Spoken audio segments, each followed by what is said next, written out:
Thank you. Where are the pins? We lost them.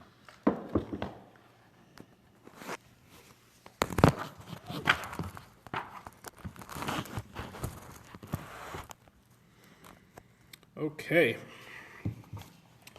That's pretty good. We are on chapter 4 of the Maimer Mitzvah Monosilikus. We are making our way through line by line ever so slowly. Tonight is actually we're going to be on page 93. We're going to start on page 93. Tonight is actually the Rebbe's birthday, Yud Aleph Nisan. So our class is going to be in his schus and in his merit, and devoted to him. It's actually Hashgacha Pratis that tonight's class should fall on the Rebbe's birthday because tonight we are actually discussing a fundamental matter of Kabbalah, something that's very important and many people don't understand, or many people have never really studied in depth, which is very good.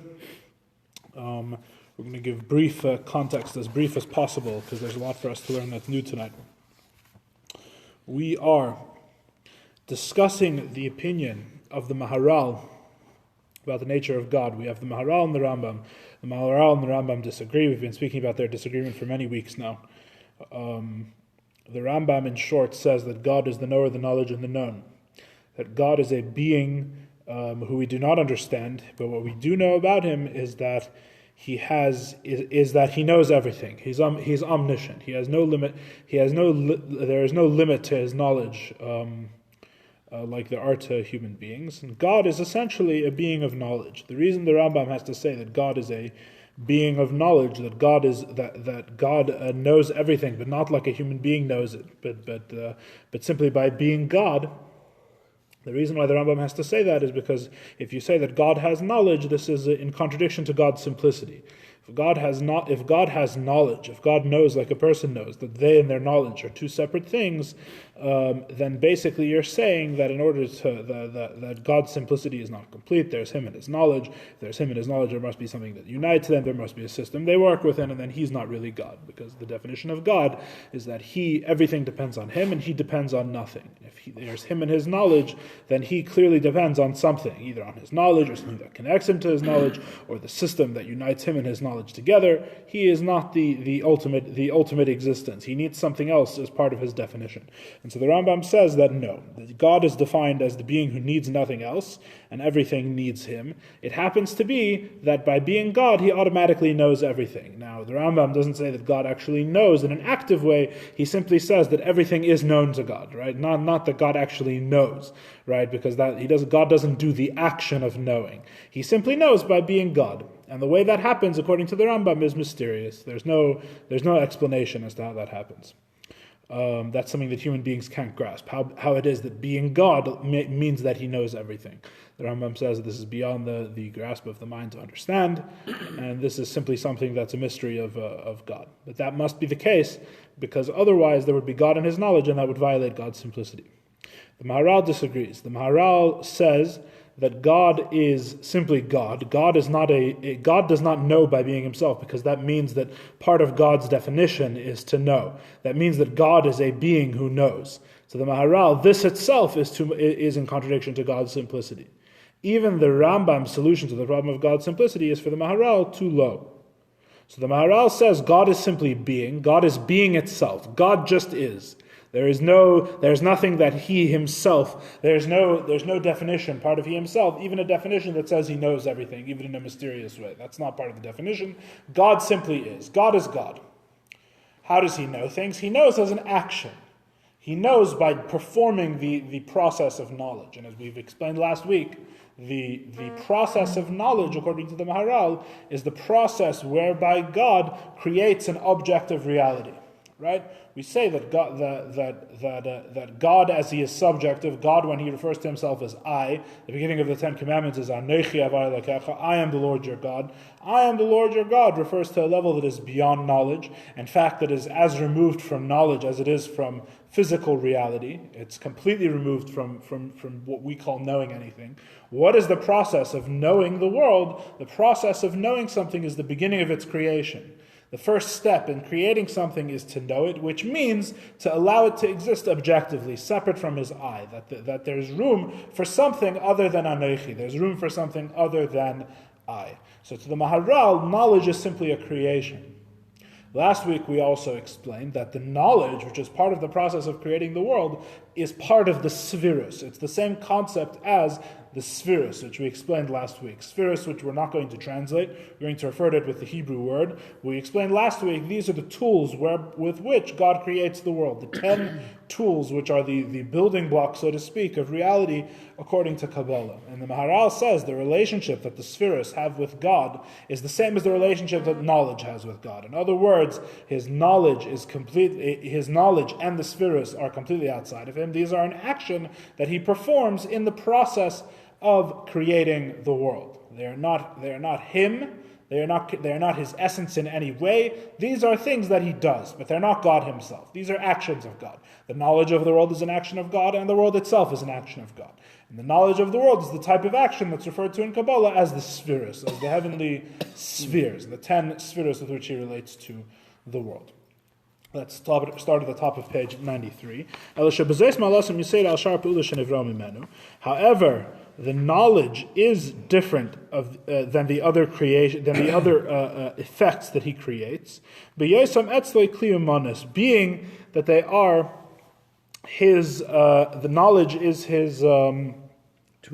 Is his tool, is the tool that he uses, is his craftsman's tool. That through his knowledge he affects and influences the creation. So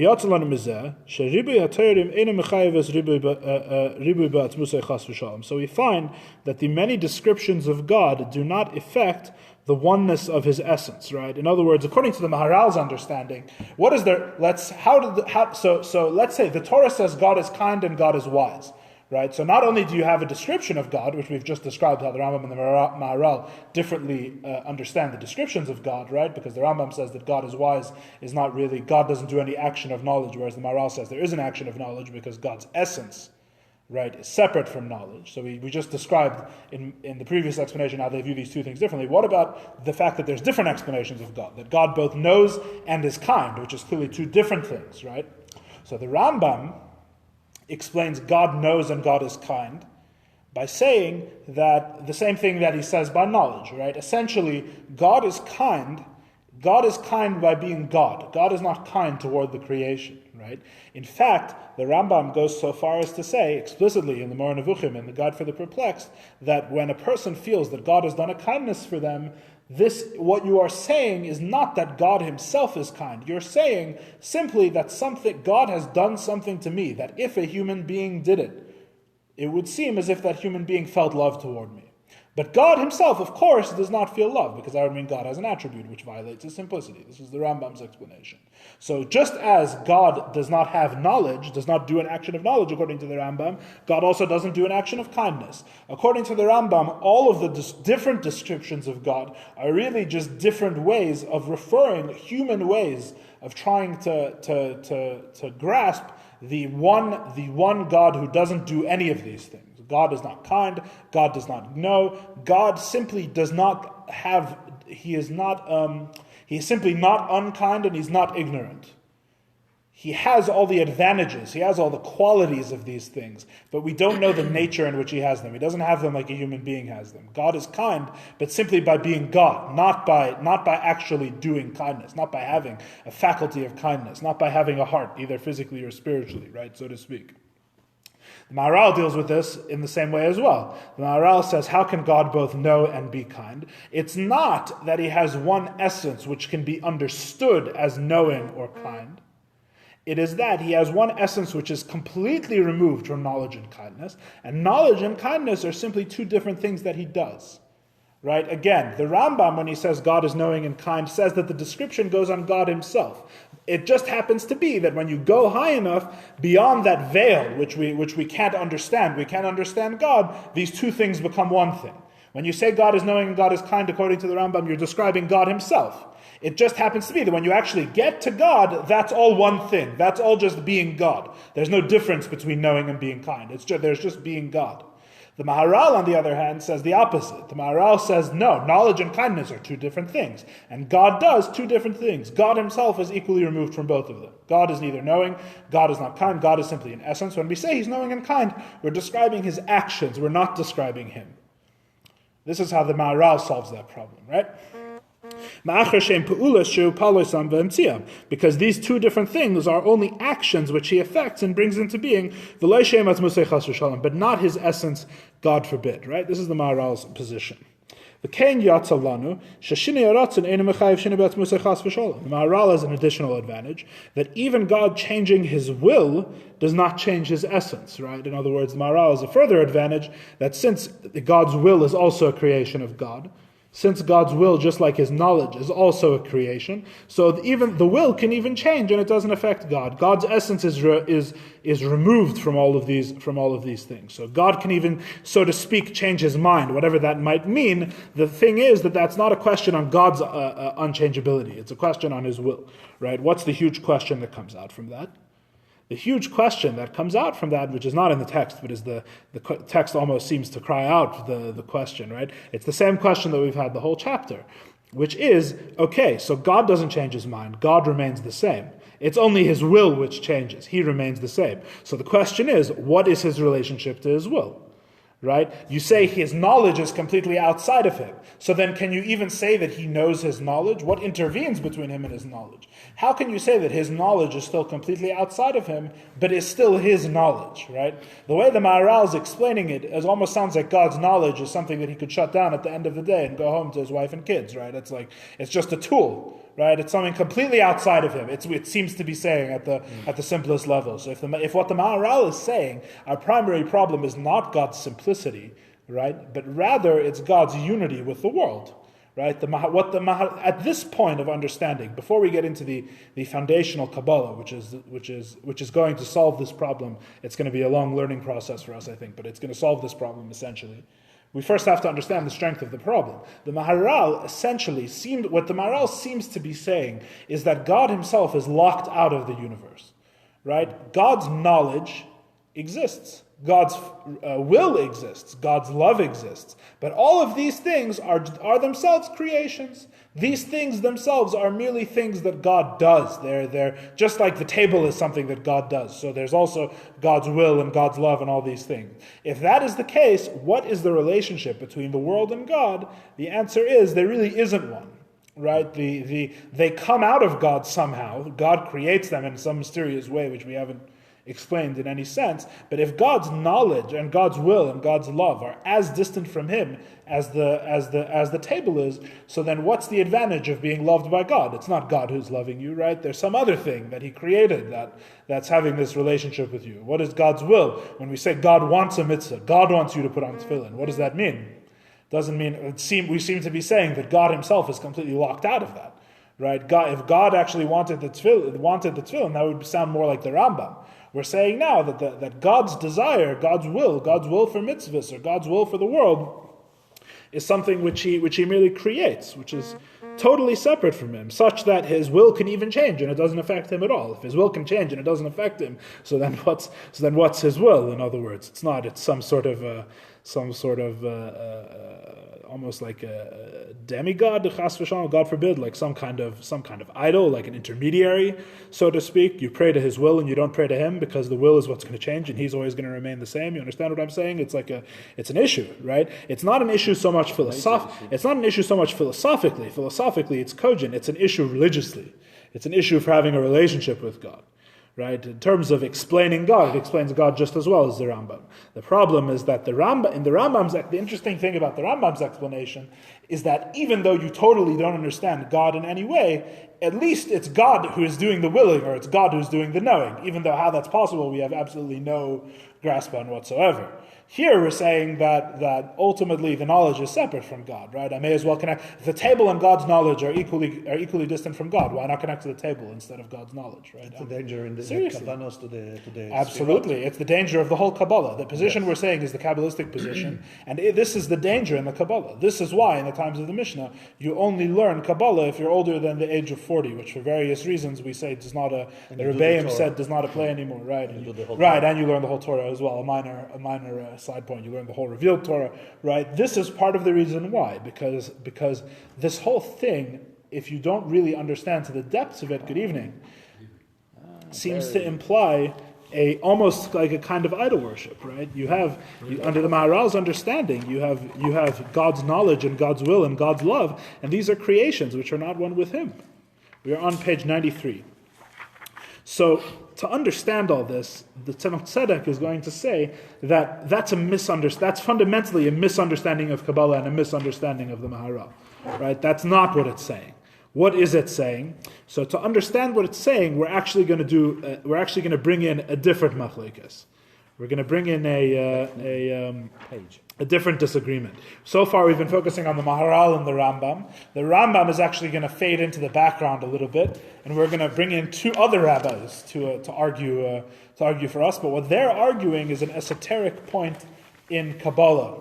They're not going to be arguing about the nature of God. They're going to be arguing about the nature of the spheres. So in other words, you have the Rambam and the Maharal. If you were imagining this like a chart, right? You have the Rambam and the Maharal. Once upon a time I had a whiteboard. I should have thought of that. You have the Rambam and the Maharal. Within the Maharal, you have, so to speak, in other words, within the Kabbalistic position generally, you have two different positions. And the Tzemach Tzedek is actually going to explain how if the Rambam were a Kabbalistic position, he would be one of these positions. So in other words, either you could look at it two ways. Either we're explaining two different positions in the Maharal, or we're explaining the Maharal and the Rambam against each other if they were Kabbalistic opinions, right? Assuming. Okay. So to answer this question, so this is the question we're answering. The question we're answering, the question of our chapter, is what is God's relationship with His own knowledge? If what the Maharal says is true, and God is not knowledge, God is simply being. His knowledge is outside of Him, and His knowledge is a creation, and so too with His will and His kindness and everything else about Him. So what is His relationship to those things? How can we say that God's will is preferential to the world? And to put it in a different way, so you understand how, if you're a Kabbalist, this is fundamental to the entire Judaism, why is doing the mitzvahs more important than attaching yourself to anything in the world? That's the question, because the mitzvahs, the commandments, are God's will. So why is doing God's will, why is attaching yourself to that more important than attaching yourself to any physical or worldly pursuit in any way? Right? That is according to the Maharal. According to the Rambam, it's understood at least. There's other things you'd have to explain, but according to the Rambam, if God is one with His will, and God is one with the mitzvahs, and God wills it by being God, so it's all one. But according to the Maharal, we need to understand. So like this, we're at the second to last line on page 93. Nevertheless, these words need. He translates explanation and indeed extended explanation. In Hebrew, it's a little juicier. It's like we need to preface and we need to preface the preface. We need to go before and the before of the before to understand this. Because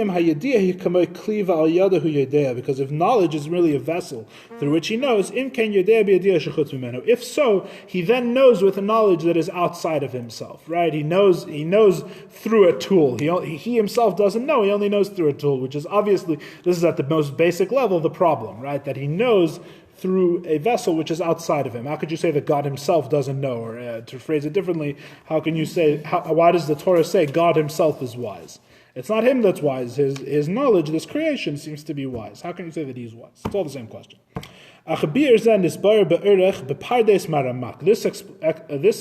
The explanation of this is explained at length in the Pardes of the Ramak, Rav Moshe Cordovero, Shar Atzmus V'Kelim Perek Dalid, the Gate of Essence and Vessels, chapter 4, V'Sham Perek Aleph Beis Gimel, and in chapters 1, 2, 3 as well.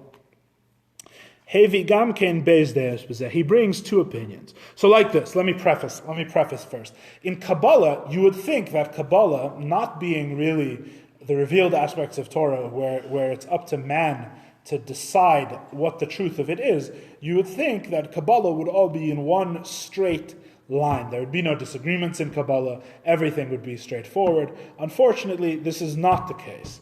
Kabbalah has varying interpretations and various understandings, similar to the Talmud. Now, Chassidus, as the Rebbeim learn it, chooses a certain way in Kabbalah and focuses on that to the exclusion of all others. In other words, essentially the Baal Shem Tov said that the Arizal's way was correct. The Arizal's approach, and not just the Arizal's approach, but the Arizal as he was handed down through specific students of the Arizal. In other words, there's the Baal Shem Tov had, it's not written down anywhere, but from the Baal Shem Tov's teachings, you can see there's a list. There's some people who are in, and their interpretation is correct, and there's some people who are out. Which is interesting, because if you learn Chassidus, you'll see that in terms of the revealed Torah, everyone is quoted. It doesn't matter who, it doesn't matter where. They quote philosophy, they quote Gemara, they quote Rishonim, they quote Achronim. Anyone can be quoted. In Kabbalah, there's a very small list. Chassidus is very selective in terms of the Kabbalah that it views as you may even say Chassidus is Kabbalistically skeptical. They try and follow only a very certain tradition of which Chassidus is most certain. You could perhaps even say... was different from the Ari. One second. So that's the Arizal. The Arizal had a contemporary, I'm almost 100% certain he was a contemporary, the Ramak. The Ramak, Rav Moshe Cordovero, at the same time as the Holy Ari, was also teaching Kabbalah. And the Ramak had a slightly different approach. The Ramak wrote a very famous sefer called the Pardes, which is one of the fundamental books of Kabbalah. Pardes means the orchard. One of the fundamental books of Kabbalah. The Ramak and the Arizal disagreed on many things, and usually Chassidus picks the Arizal, but the Ramak and the Arizal agreed on one fundamental thing.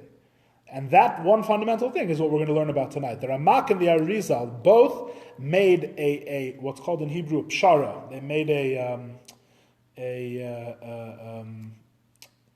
pshara is the wrong word. They both made a tivuch. Tivuch is a better word because pshara implies you're losing from each side, right? Mm-hmm. They made a combination. The Arizal and the Ramak in their Kabbalah solved a lot of fundamental disagreements in the different opinions, and they presented one unified vision, particularly about what the spheres are. And since that's what we're talking about, that's exactly the question we have. What is God's knowledge? We said it's the same as the spheres, right? So what the spheres are is something that the Ramak and the Arizal both agreed. And they agreed in such a way as to combine the opinions of people who before them seemed to be arguing with each other incessantly. Right? Now there's more than, we're only going to look at a few of the opinions tonight. The matter is actually much more complicated. And there's other places in Chassidus where it goes through many more shittas and positions and explanations about this very topic. But tonight it's like clear as crystal, because it's very beautiful. We're going to bring one side, we're going to bring another side, and we're going to explain how the Arizal and the Ramak make it all work together. Okay? So there's different opinions in Kabbalah. So this question of what is God's relationship to his knowledge, what's God's relationship to his spheres, is explained in the Ramak. And the Ramak brings two opinions on this. Hevi Gamken Bezdeis was at 4 lines from the bottom on page 92. Das Rabbi Menachem Rekanti, the opinion of Menachem of Rekanti, a famous Italian Kabbalist, Shasfiris Shem Chabad v'chulu, that the spheres which start with Chesed, Chachma bin Adas, and etc., Hem Kalim, they are vessels. The Das Rebbe David, but the opinion of David, the Magen David, Shehem Atzmuse, are that they are his essence. The spheres are his essence. Now, what's the disagreement here? The disagreement here, right? Some say that Rav Menachem Rekanti, the Rekanti says that the spheres are vessels. And Reb David says that the spheres are atzmus, or essence. What's the difference? So it's like this. Vessels. We have to explain a concept. We have to explain now what Uris and Kalim. We have to explain lights and vessels. And you hear this concept a lot in the Kabbalah. Not many people know what it means. Lights and vessels are very similar to body and soul. Or, sorry, the opposite. Souls and bodies. Right? Lights and vessels. A light in a vessel is like a soul in a body. What do I mean? Light, or when we say or, we mean godly light, right? Not physical light. The concept of light is a concept that is introduced in Kabbalah. It is not found anywhere in the revealed texts of Judaism. In fact, you could even argue that this is the main innovation of Kabbalah over all other Jewish learning. That Kabbalah introduces the concept of or, the concept of light. What's the notion of light? The notion of light is that you have an expression of something that reflects that thing, but is not that thing, right? You have like a person's reflection in a mirror, right? For example, very simply, you have the light that reflects off that person. You have something that is in the form of the person, that is connected to the person, that moves when the person moves, that tells you something about the person, right? That can only be there if the person is there. If the person leaves, the reflection leaves, right? Nevertheless, the reflection is not the person. The reflection is only a reflection. This is something like that is what we're trying to capture when we say light. Vessels, on the other hand, are the means by which that light can affect the world, right? So a person's reflection, or the light that comes off that person, never changes much.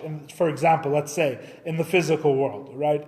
The person can move the chair. The person can move the paper. The reflection cannot move the chair or move the paper, because the reflection, unlike the person, is only a reflection, right? There's something inherently lacking in light. Light is too spiritual or too refined to affect the world.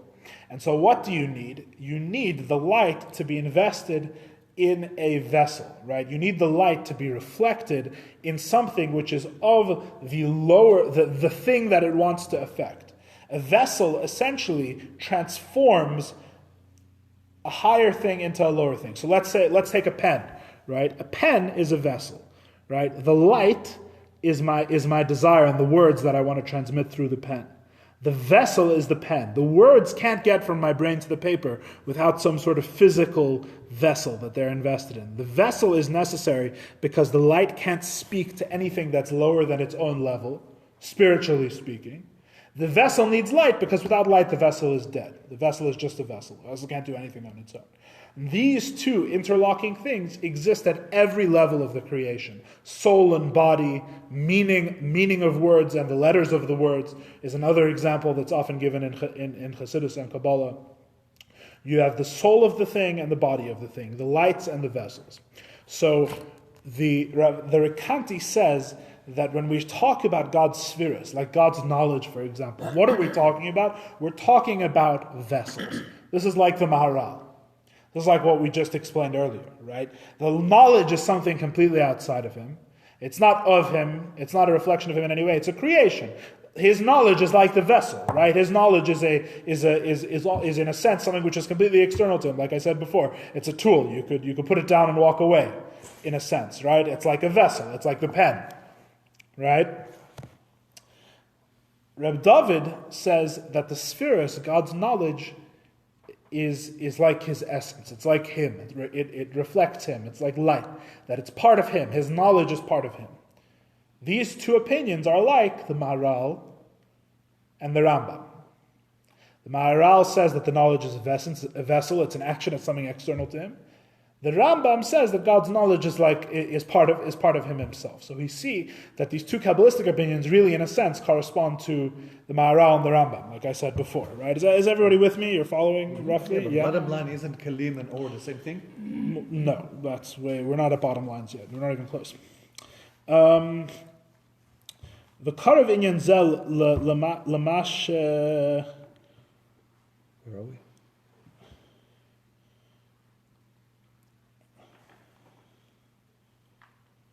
We are on the Karav Inyan Zel Lamash.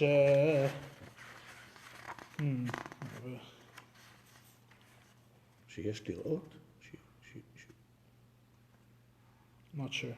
This matter is close to the difference between, I'm on the second line of page 95, the Rambam and the Maharal. He who says that God is the knower and the knowledge and the known is like Reb David, right? Who says that the vessels, says that God's knowledge is part of him, right? Reb David and the Rambam say the same thing, that the spheres are part of God. They're part of the essence of God. Ubein das Hagon Maharal Shukadas Rabbi Menachem, as opposed to Rabbi Menachem, or Rabbi Menachem of Rekanti says that God's spheres are separate from him and are only vessels. But we can explain it differently. So basically, until the Ramak comes along and explains it, you have basically this disagreement. He's saying that the disagreement between the Rambam and the Maharal exists not just between the Rambam and the Maharal, it exists in Kabbalah as well. Right? There's the question in Kabbalah of whether his expression, such as knowledge, whether his knowledge is one with him or is merely a vessel. It's the same as the disagreement between the Rambam and the Maharal. Very similar. What the Ramak does is he solves the problem. The Ramak comes and he shows how these two things can, in a sense, fit together. He solves the contradiction. We begin now to answer the question of the chapter. So we can explain this according to what the Ramak says. V'hu ha'emes, the Tzemach Tzedek says, and this is the truth, which is an interesting thing for the Tzemach Tzedek to say. We are here in the middle of page 95. We've been discussing all these different opinions in Torah and all these different positions, and now the Tzemach Tzedek says this is what the Ramak says, and this is the truth. This is what actually the Tzemach Tzedek says. This is so. This is how it actually is. Shasfiris hem atzmus v'kelim. Spheres are not one or the other. God's knowledge is not separate from him, and it's not a vessel. Right? Rather, it's both. God's knowledge is both one with him and separate from him. It seems to be less of an exciting solution than we would think, right? At the surface level, right? How does that help? Right? We're saying God's knowledge is not like the Rambam says, that it's one with him. Not like the Rambam and Reb David. Like the Rambam and Reb David. And it's not like the Maharal says, and Rabbi Menachem Mendel Schneersohn, God's knowledge is not separate from him, like a vessel. Rather, the Ramak says, God's knowledge is both one with him and separate from him. It's both him and his vessel. How's that possible?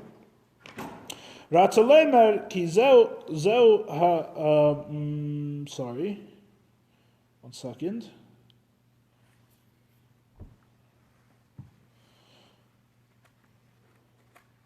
Third to last line on 95. I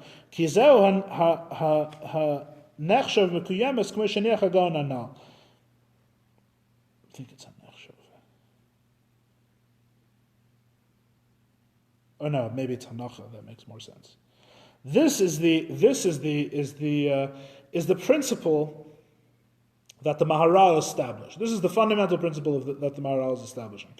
So how does this work? How does it work that his knowledge is one with him and is also separate from him? Because his essence is a simple being, as the Maharal says. And it itself is not in any way intellect. It's simple. It's removed, as we've been saying in the Maharal. God's essence is completely simple. It is uplifted and infinitely removed from his knowledge. We're on page 94 now. And his intellect is brought into being through it. The pages work strangely, by the way, if you haven't figured it out. And his intellect is what is brought into being through it. That he brings intellect into being. So far, this is what's called the vessel of intellect. So far, what we've been saying is basically the same as what we've said about the Maharal. Number one, God is completely removed from intellect. Number two, intellect is a creation and he creates it. Number three, what is it that he creates? He's creating the vessel of intellect. The intellect, what the Maharal says is true. The intellect is separate from him. He creates something called the vessel of intellect. But then, page 94 on the 1, 2, 3, 4, 5th line, but in the vessel of intellect shines the light of his essence. In the vessel of intellect shines the light of his essence. It's both. It's both.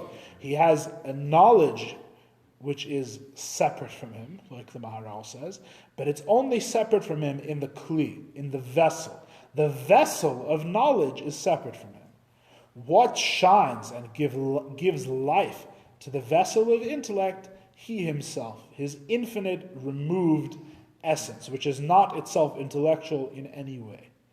What we're essentially saying is that we've been thinking about it all wrong. We've been thinking about God and his intellect philosophically. We've been thinking that if God actually is intellect, then he must be intellect in his essence. right? And if he's not intellect, then intellect must be completely separate from him. Comes along Kabbalah, and it says, no, there's a third category that you're missing. There's a third type of thing. There's two different things. It's not just God and things that God creates, and that means that everything that he creates is equally distant from him, as we've been describing it so far.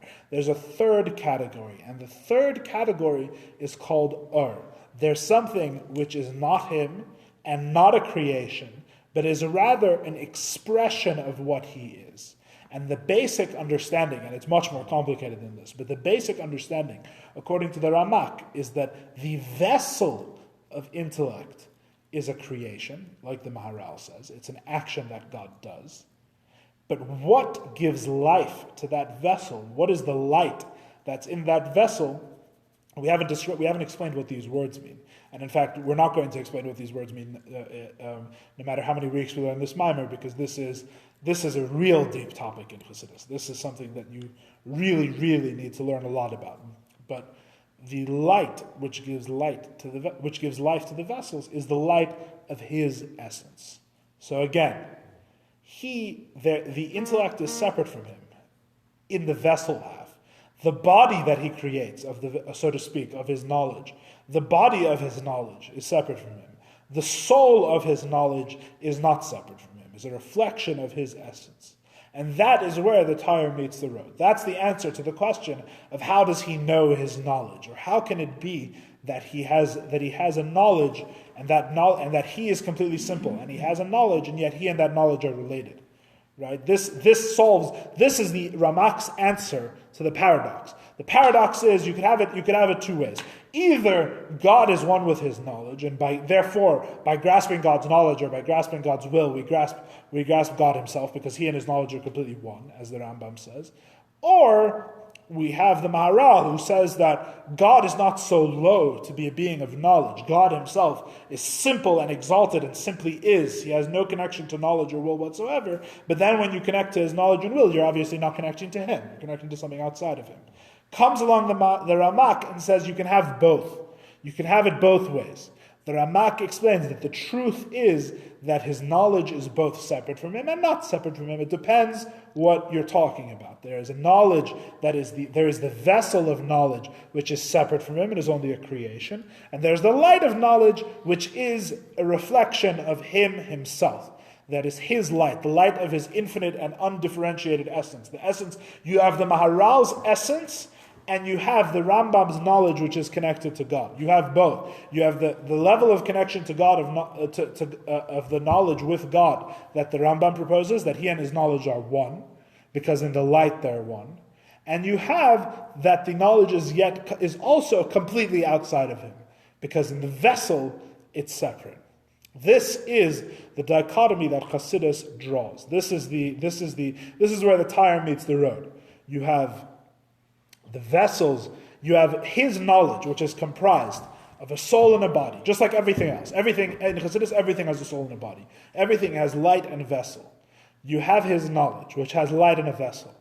His knowledge is both completely united with him and completely separate from him, because the light is completely his, and the vessel is completely a creation. And you have both of them together in one being. How can that not be part of him? Pardon?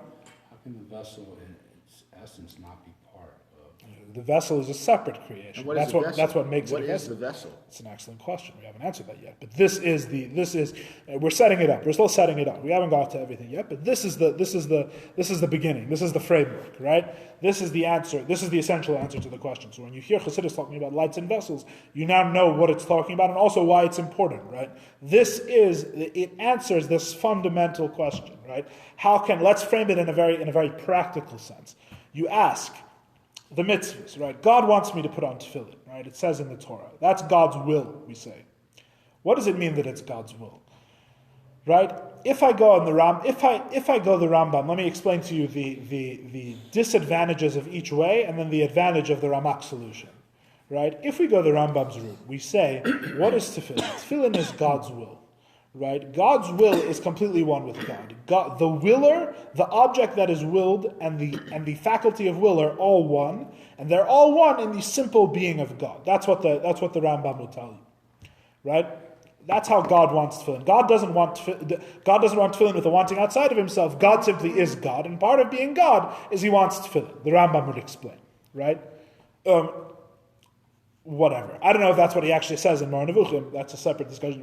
Let's say theoretically, because there's other concerns as well. Whatever. Not for now. Let's say that's what the Rambam would say theoretically, right? So, what's the advantage? The advantage is when you do tefillin, you're connecting to God Himself. God Himself desires the tefillin. We don't understand how it's possible for Him to desire the tefillin, because if He desired tefillin like we desire anything, that would imply that He's not one and He's not God, right? He must desire with a desire that's not known to us. But nevertheless, He says He wants tefillin. So we do tefillin, and the doing the tefillin is fulfilling what God wants. What's the problem? The problem is that God is not God anymore, really.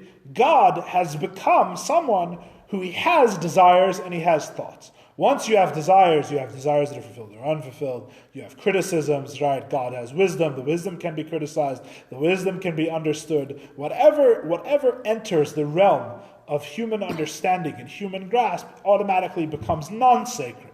Right? God Himself desires tefillin. He is the sort of, it's like the famous line, I wouldn't want to be a part of any club that would have me as a member, right? I think Groucho Marx said that. It's the same idea. Who would want to have a God who actually is involved and desires things from this low, limited world? W.C. Fields. You're defining God. God is, in a sense, defined, even though if you really understand the Rambam, God is still unbelievably abstract. But nevertheless, God is ultimately defined by His knowledge, His will, and all of these things we can understand. We're saying that there's all these things we can grasp, and we're simply saying God is a little bit higher than that. So that, essentially, what that means is it makes God, in a very abstract sense, the highest of everything else that exists. He's the first to a second. He's not the first in a separate category, right? In other words, what you essentially do is God is less sacred in this understanding, if you really think about it. If me putting on tefillin is really connecting to His essence, right, and God Himself, God wants the tefillin like I want ice cream, right, that immediately means we have a relationship in which He's the bigger one and I'm the smaller one. That's already a great degradation for God. What kind of God should be that He's the first and I'm the second, right? What kind of God is that? In a sense, the Maharal argues that that's not even God, because if He's the first and you're the second, it means you're not even talking about God. And that's ultimately what the Maharal says. The Maharal says God is the first and there is no second. God does not desire your lowly and your petty things. God doesn't desire the tefillin. God creates the desire for tefillin like everything else. God is completely removed from you. God is completely simple. God is being itself. You have no connection whatsoever with the Creator. He's completely off the table. We don't say that He knows with a knowledge not like ours. He doesn't know. He doesn't not there. God Himself is completely removed. But He does know. So what He knows is an action. Just like there's a table, so there's God's knowledge. Okay, His knowledge is a creation, right? His will is a creation. Advantage: God remains completely sacred. Disadvantage: is completely removed from us, right? When we say God wants to do tefillin, you're not relating to God. You're relating to God's will, ultimately, right? He creates His will, and then you're connecting to that. You have no direct connection with the Creator. At least He remains sacred, but there's no direct connection. Each one has its disadvantage. Comes along the Ramak and he says, when God says He wants tefillin, there's two aspects to that. And when we say two aspects, we mean we have no idea how interrelated and how connected and what we mean by that, right? So far, we're just saying there are two aspects now. What these things actually are is a huge discussion that we haven't even started getting into. But there's two aspects to the tefillin. To His desire for tefillin. There is the vessel of His desire, there's the body of His desire, and there's the soul of His desire. In its body, you have the advantage of the Maharal, because the aspect of the things of the tefillin which we can grasp, the aspects of the tefillin which are in human understanding are the vessel of the tefillin, and that is completely removed from God. God creates something separate from Him. It's not He creates His desire for tefillin. That's the aspect we relate to. Nevertheless, invested within that is a soul. Invested within that is the soul of the mitzvah, the soul of His desire, which is not the vessel, but the light. This is the Ramak solution, the light of God. And the light of God, which you grasp only by grasping the vessel, right? Similar to how you can grasp a person's soul only by grasping their body. so to speak, right? You affect a person's soul only through the interaction with their body, but nevertheless, what are you interacting with? You're interacting with the simple light of the removed essence of God. You have the Rambam's advantage as well. You're connecting to God himself. You're not connecting to something God created because within just something that God created, because within that vessel is the light of his essence. You're connecting to God himself. The Ramak finds the middle road. Really, it's the Kabbalah, right? It's not the Ramak. It says received wisdom. What the Ramak explains is that their reading of the Kabbalah was missing. The Ramak sees in the Kabbalah how you have both. You have the vessel and you have the light. And in this, the Arizal agrees with him. This is the Kabbalah that Chassidus focuses on. The Kabbalah that says that the spheres are both vessel and light. They're not a vessel and they're not a light. They're not completely one with him. And they're not separate from him. They're both. They're both. There's a body and there's a soul. This is the Ramak's explanation of the spheres. And when you explain it in terms of a mitzvah like tefillin, you understand why this is important. Right? This is why this is the understanding of God's desire and God's knowledge and God's will that solves the most problems. Someone have the time? I don't have the time. I'm sorry. 5-2. 10-2 or 5-2? 5-10. Okay. So this is the Ramak's explanation. Okay, so halfway down, page 94. So within this vessel, which is called the vessel of wisdom, which is a separate creation from him, like the Maharal would explain, shines the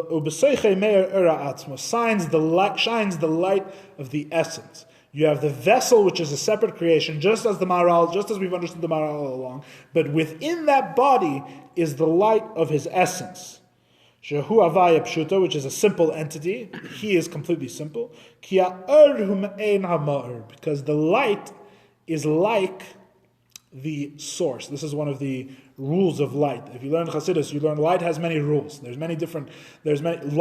term light is obviously only metaphorical, right? The term light is meant to convey something. So there's all these different things that Chassidus says light is supposed to convey. The reason why we learn light, why we use the term light, there's many different reasons. And this is one of them, because is me'enam bar. Light is connected to and reflects the source. A person's reflection in the mirror reflects them perfectly. You don't say that the person the person looks like he has red hair in the mirror, but really he's blonde. That's not how it works. The light that comes off the person reflects how they truly are. This is one of the principles of light. That the light which is in the vessels, the light which is in God's knowledge or his desire for tefillin or whatever it is we use as our example, the light and the soul is not itself a creation, but that actually reflects him. The light actually reflects his essence. It's not a separate creation. That's the point. The vessel is a separate creation. The light reflects him. That's the idea. The urza hu mechaya sakli. It is this light which vivifies and gives life to the kli. This is a phrase which requires more explanation, but perhaps not now. The light is what gives life to the vessel. Mechaya, it vivifies it.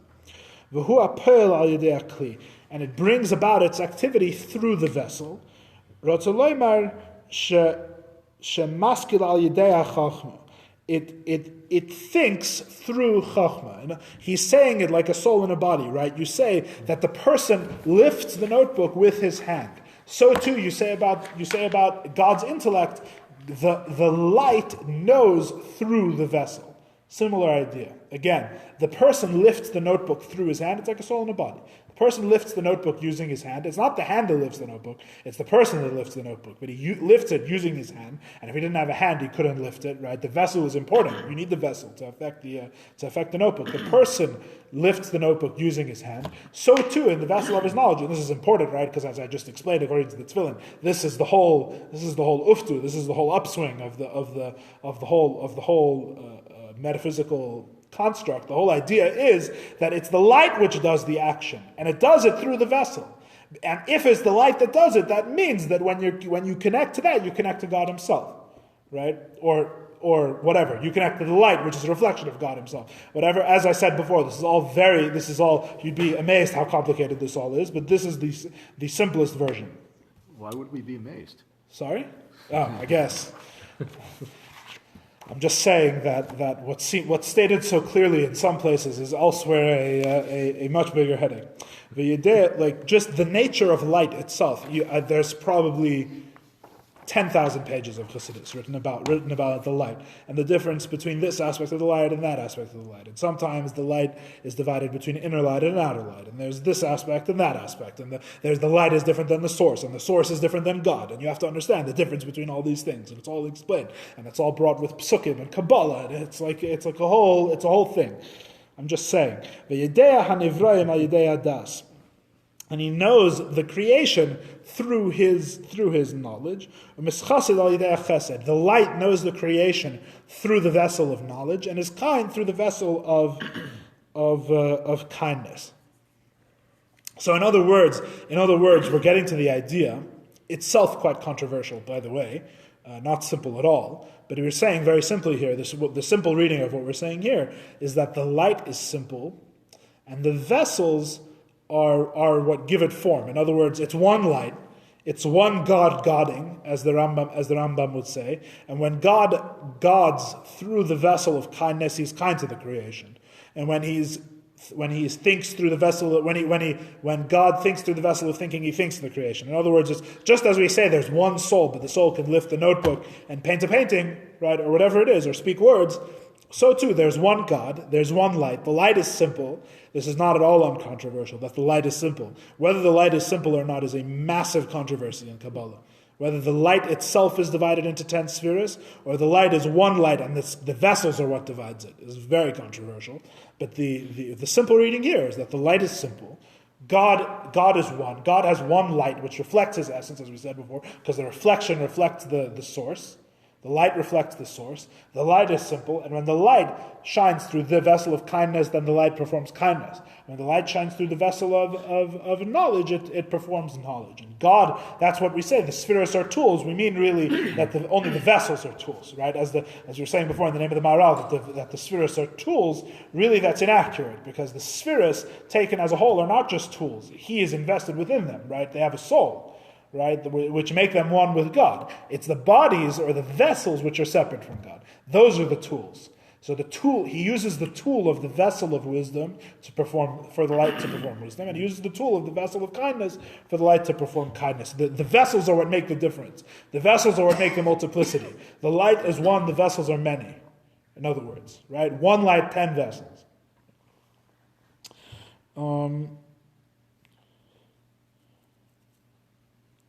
Yes, okay. So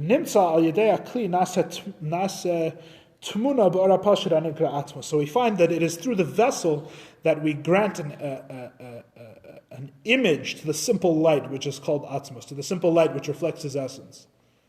Yes, it is through the vessels that we give picture, that we give image, that we give differentiations into the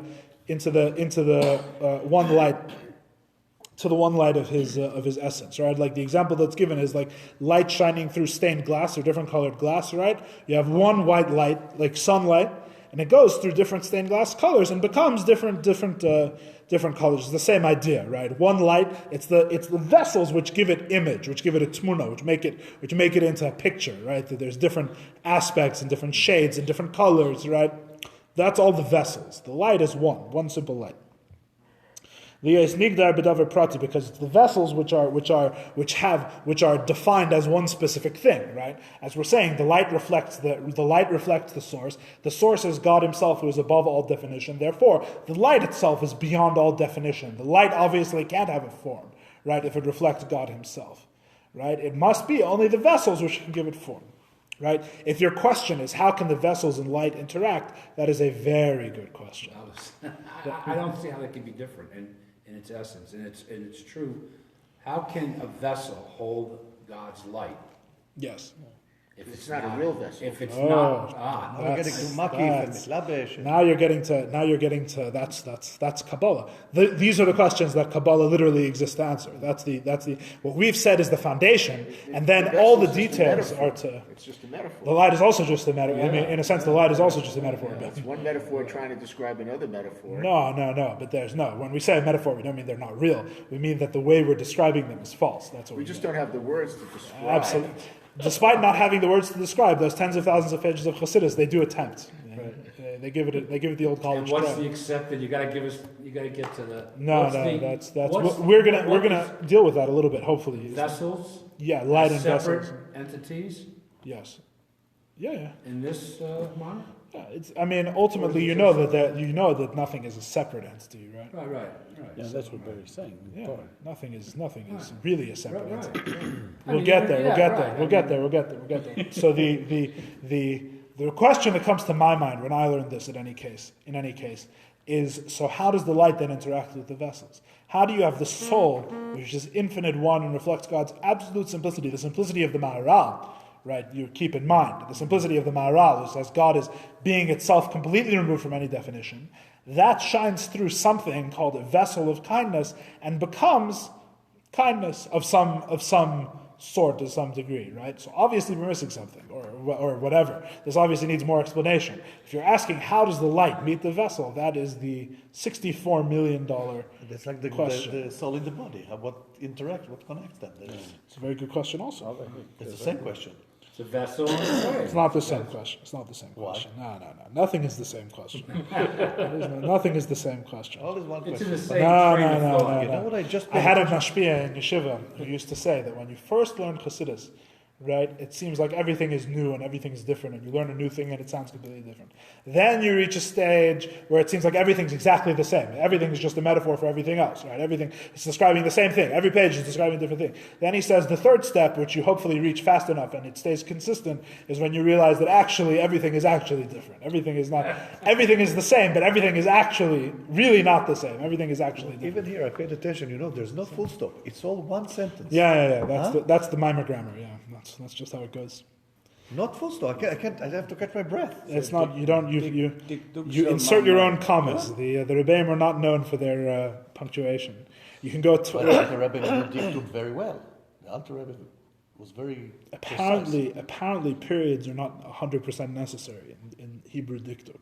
Where are the periods in the Torah? You think in the Chumash when you read the Torah. With the time. Let's see. 1 second. I know we're over time. Give me 1 second here.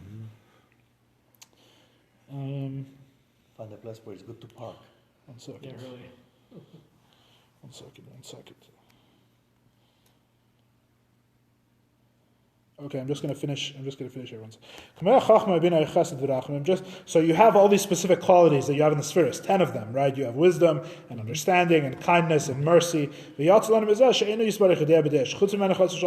that he does not know with the knowledge that is outside of him, God forbid, right? Because it's not a knowledge that's outside of him, because the light is one with him.